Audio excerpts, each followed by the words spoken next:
నమస్తే, నేను ప్రశాంత్. పోషాని కేసులో సంచలనమైన నిజాలైతే బయటకు వస్తున్నాయి.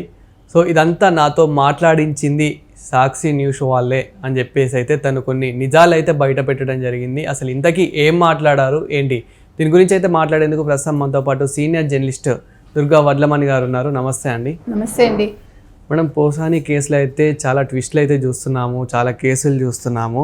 సో అదేవిధంగా కొన్ని నిజాలు అయితే బయట పెట్టినట్లు తెలుస్తుంది. ఇంతకీ ఆ నిజాలు ఏంటి?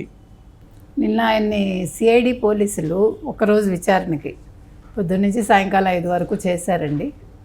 ఆ చేయడంలో ఆయన కొన్ని ఫ్యాక్ట్స్ ఒప్పుకున్నారు. మొత్తం రోజంతా ప్రశ్నిస్తే 32 ప్రశ్నలు వేస్తే కొన్నింటికి చాలా ఉత్సాహంగా సమాధానం చెప్పారు ఆయన ఓపెన్గా, కొన్నింటికి దాటేసినట్టు మాట్లాడారు, కొన్ని ప్రశ్నలకేమో గుర్తులేదని చెప్పారు ఆయన. ఓవరాల్గా ఆయన చెప్పింది ఏంటంటే, ఈ ప్రెస్ మీట్లు అవి కూడా పెట్టాలంటే మాకు సాక్షి పత్రిక వాళ్ళు నాకు పంపించేవాళ్ళు ఫోటోలు వీడియోలు, మరి మీరు చూసుకుని మాట్లాడాలి కదా అంటే నేను చూసుకోకుండా మాట్లాడాను, సాక్షి వాళ్ళు ఇచ్చారు కాబట్టి నేను మాట్లాడాను అంటే క్రాస్ వెరిఫికేషన్ చేసుకోకుండా నేను ప్రెస్ మీట్స్ పెట్టి మాట్లాడాను అంటాడు ఆయన. మరి మీరు సజ్జలు చెప్పారు గతంలో అన్నారు కదా, సజ్జల స్క్రిప్ట్ ఇచ్చారని, అంటే ప్రెస్ మీట్స్కి సజ్జల స్క్రిప్ట్ ఇవ్వలేదు అంటున్నారు. తర్వాత బాబు గారు మోదీ గారికి నమస్కారం చేశారన్న మార్ఫింగ్ ఫోటో మీకు ఎవరిచ్చారంటే సాక్షి వాళ్ళే ఇచ్చారు. ఆ తర్వాత అంటే కొన్ని విషయాలకు ఆయన గుర్తులేదు అని చెప్తున్నాడు. సాక్షిలో ఎవరిచ్చారో ఆయన గుర్తులేదు. సాక్షి వాళ్ళు ఫోటోలు ఇచ్చారు, ఆ ఫోటో కూడా సాక్షి వాళ్ళే ఇచ్చారు, కానీ ఎవరిచ్చారో ఆయనకు గుర్తులేదు. అంటే చాలా క్లారిటీతో ఉన్నారు పోసాని.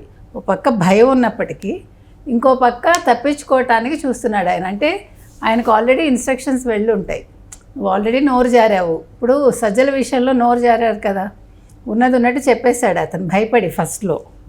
సో మీకు రెండోసారి అంబటి రాంబాబు వెళ్ళాక మారింది సిచ్యువేషన్.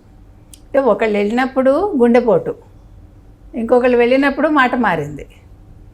కాబట్టి నిన్న కూడా ఆయన అంటే భయం ఉంది లోపల.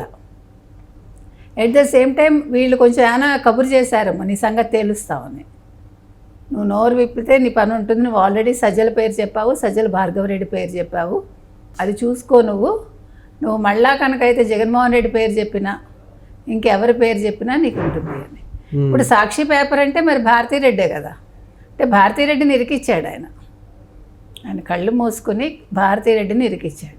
అంటే ఇప్పుడు మనం గతంలో చెప్పినట్టుగా ఒక ఇతను పొలిటీషియను కాదు, సీజనల్ పొలిటీషియను కాదు, కరడుగట్టిన రాజకీయ నాయకుడు కాదు. ఇతను ఒక రైటర్ కాబట్టి ఏదో డబ్బులు ఆశపడ్డాడు, నాకే ఫేవర్స్ వాళ్ళు చేయలేదు, నేను ఏ బెనిఫిట్స్ వాళ్ళ దగ్గర నుంచి పొందలేదు అన్నాడు. కానీ మనకున్న సమాచారం ప్రకారం ఎఫ్డిసి చైర్మన్ అయ్యాడు, నెలకి 3.8 లక్షల వాళ్ళ దగ్గర నుంచి ప్యాకేజ్ వచ్చింది అతనికి.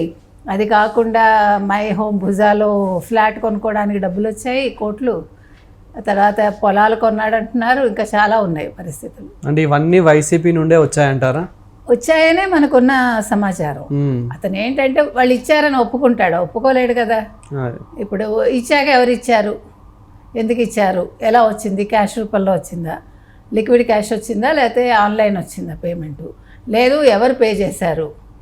ఇప్పుడు మీరు స్థలం కొనుక్కున్నారు, మీకు డబ్బు ఎవడిచ్చాడు, మీకు అకౌంట్లో మీకు డబ్బులు కనిపించవు, మీరు పొలం కొన్నారు, ఎట్లా కొన్నారు, మీరు మై హోమ్ భుజాలో 20 కోట్లు 22 కోట్లు ఇచ్చి ఫ్లాట్స్ 3 ఉన్నాయట.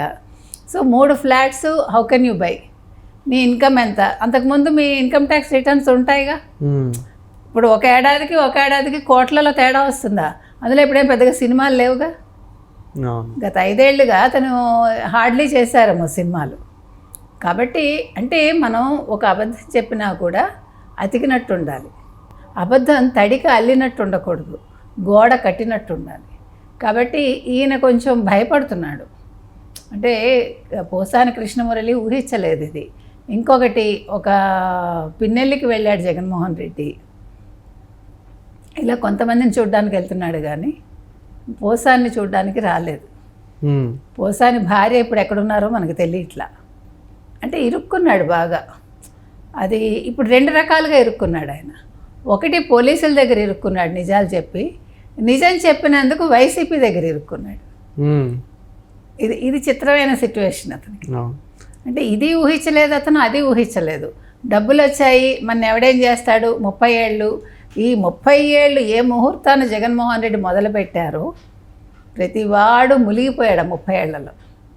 అంటే ఇక్కడ వైసీపీలో ఎవరైతే నిజాలు ఒప్పుకుంటున్నారో సో వాళ్ళని వైసీపీ వాళ్ళే బెదిరిస్తున్నారని చెప్పేసి కూడా మనం వింటున్నాం. ఎవరైతే అప్రూవల్గా మారుతున్నారో వాళ్ళకు వైసీపీ నుండే బెదిరింపులు కూడా వస్తున్నాయని మరి చెప్పేసి. అదే కదా ఇప్పుడు మీరు దస్తగిరి భార్య విషయంలో చూసారు, శబానాని బెదిరించారు కదా, నెక్స్ట్ ఇయర్కి మీ ఆయన్ని ముక్కలు ముక్కలుగా నరికేస్తామన్నారు.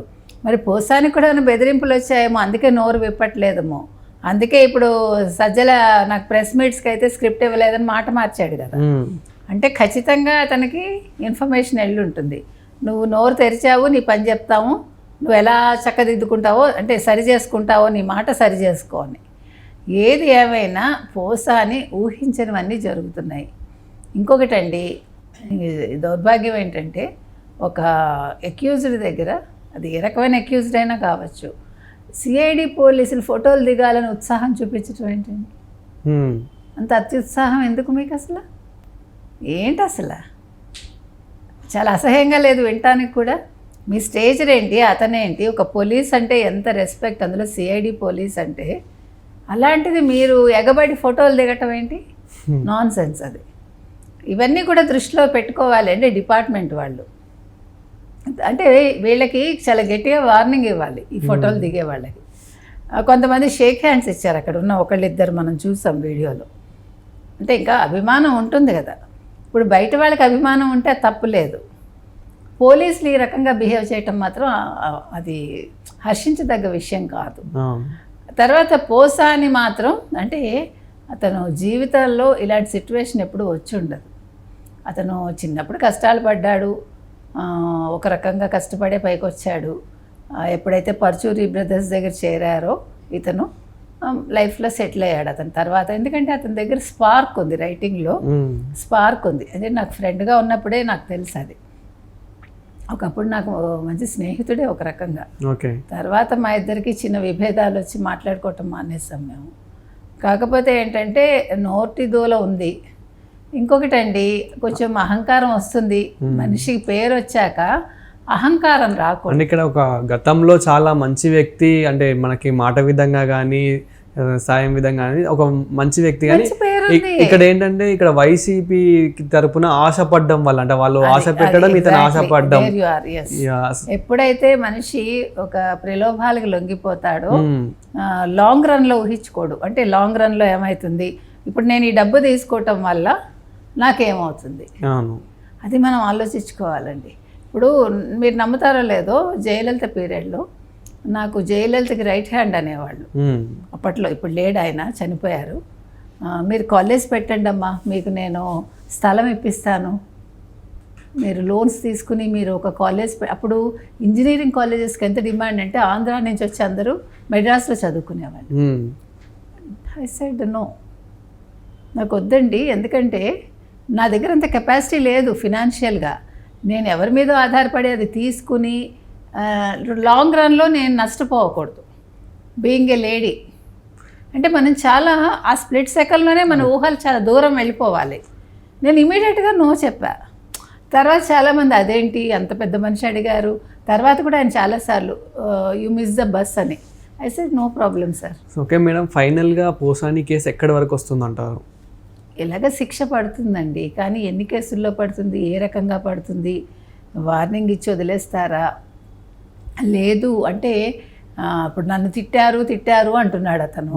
నిన్ను ఎవరు తిట్టారు, ఎవిడెన్స్ చూపించు. ఇప్పుడు మార్ఫింగ్ అన్నప్పుడు కాదు అని వాళ్ళు చూపిస్తున్నారు పోలీసులు. అతను నాకు తెలియదు అన్నప్పుడు వాళ్ళు చూపిస్తున్నారు. అబద్ధం చెప్పినప్పుడు వాళ్ళు ఎవిడెన్స్లు చూపించారు.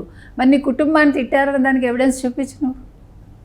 ఇప్పుడు నువ్వు తిట్టావని తెలుగుదేశం వాళ్ళు ఎవరు కుటుంబాలను తిట్టలేదు.